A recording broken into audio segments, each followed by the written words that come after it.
আঙুল দাও, আঙুল দাও, হুম ভালো করে বলো।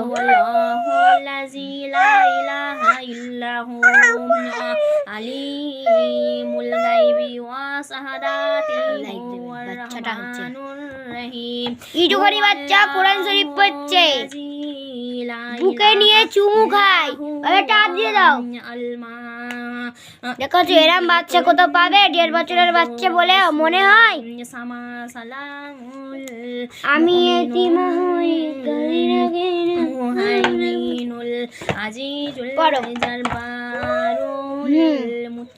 আমার আম্মাজি পড়ছে বলে পড়ছে, পড়ো পড়ো। হ্যাঁ, এইদিকে দিকে তাকাতে হবে না, নিচে তাকাও, নিচেই তাকাও। হ্যাঁ তাকাও, ভালো মেয়ে। হ্যাঁ টাপ দিয়ে দাও, টাপ দিয়ে দাও, তো টাপ দিয়ে দাও। কে আমাকে না, আমাকে দিয়ে দাও। খুব ভালো মেয়ে, খুব ভালো মেয়ে। আঙুল দিয়ে পড়ো।